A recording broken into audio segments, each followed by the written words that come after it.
Good late afternoon or early evening for some of you by now. I hope you guys are doing well on this Wednesday. And I got a couple things I want to talk about here. And I know I'm a few hours late on some of this. I know some of this happened much earlier. And I usually would have made an afternoon video about this stuff around 3, maybe 5.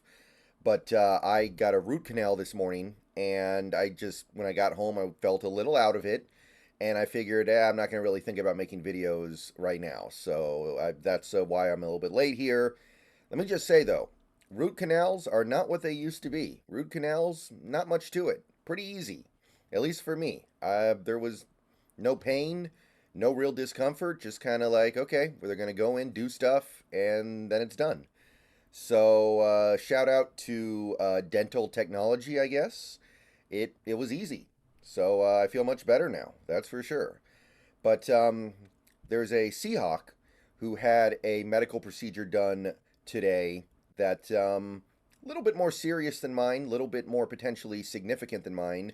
And I want to talk about that for a couple minutes here. Abe Lucas will be having knee surgery. He posted about it on his Instagram. He is going under the knife again.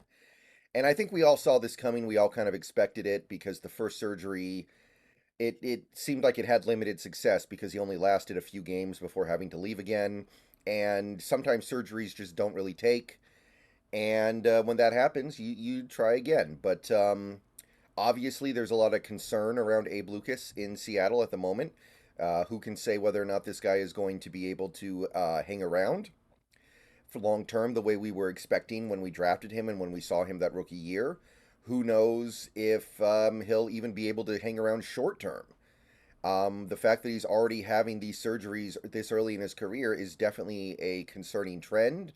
And I think some people are already kind of making plans for a post Abraham Lucas era because the first surgery didn't work. But let me say this, though.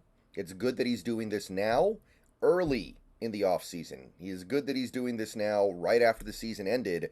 So that way he's got the entire offseason and then potentially training camp and preseason and OTAs, all that time to get better. Now, obviously, you want him out there during practice, OTAs, preseason, or else you run into what Dwayne Brown kind of ran into in 2021, where he held out for a new contract, showed up right before the season started, and really did not get it going until I felt like the second half of the regular season. So we don't want that. But at the very least, we have basically the maximum amount of time between now and the start of the meaningful season. So obviously, hopefully things work out. Abraham Lucas, great player, had an awesome rookie year. Not really a good second year, but he barely played, so I'm not holding it against him. I understand that there are things going on with Abe Lucas that are beyond just his pure ability. So we're gonna find out at some point. I'm not over the top concerned yet. I do wonder if this team is gonna take steps to try to mitigate this risk, because obviously we had some luck with Stone Forsythe playing right tackle this year, and we were able to get by. But I don't know if that's a long-term solution. There are a lot of guys in this draft who are left guards who can play right tackle if you need them to very well. So we may go that direction. But yeah, hopefully it doesn't come to that. Hopefully we're able to next year have Cross on one side, Lucas on the other side, and then some blue chip rookie or borderline blue chip rookie at left guard, and that provides the foundation for a really good offensive line. One other thing that happened a little earlier today.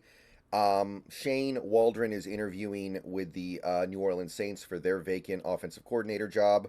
So he would replace Pete Carmichael, who's been there forever. He's been there since, I think he was on that staff when the Saints won the Super Bowl. So that's been a long, long relationship. And they're looking at Waldron as a potential replacement. So that's two teams that he's interviewed with thus far, the Bears and the Saints. I've said it before. I want an offensive coach, and I think John Schneider does as well. So I would prefer that Waldron move on, because if that's going to happen, then of course you move off of your offensive coordinator to build around the new coach's system and let the head coach bring in his own guy.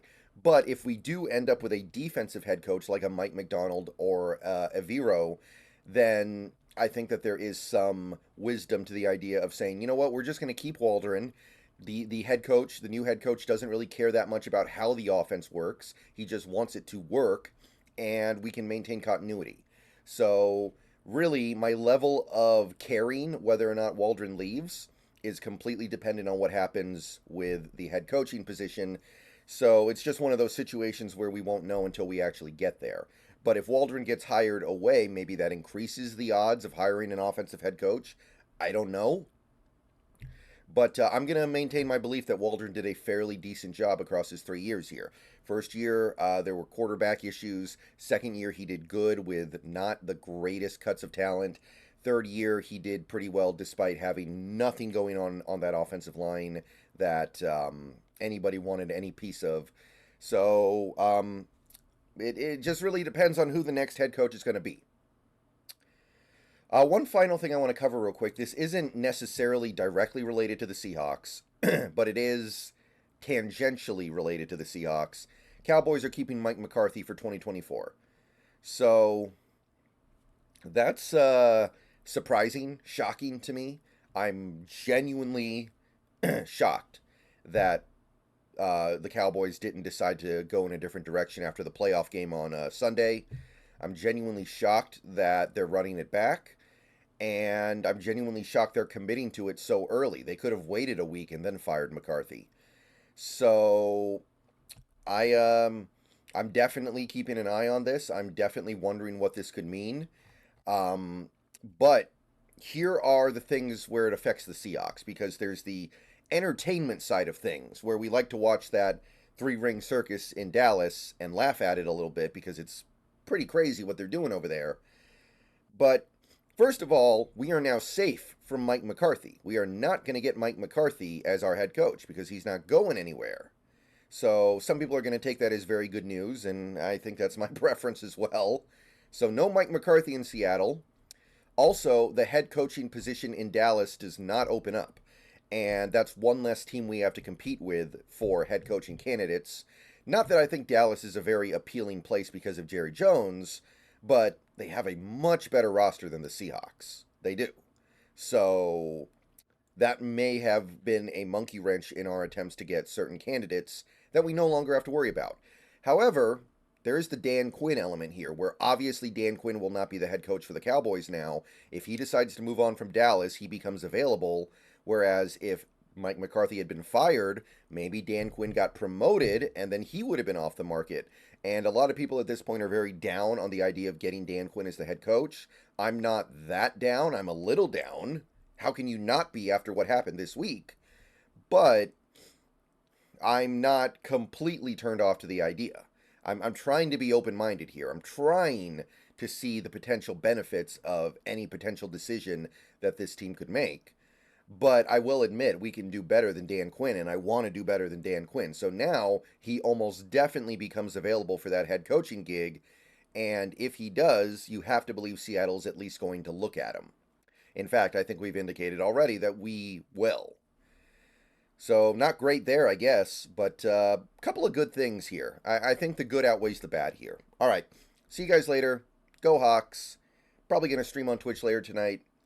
And yeah, we are going to continue to go through these head coaching candidates, see what's up, find the ones we like, find the ones we don't like so much. And yeah, thanks for watching.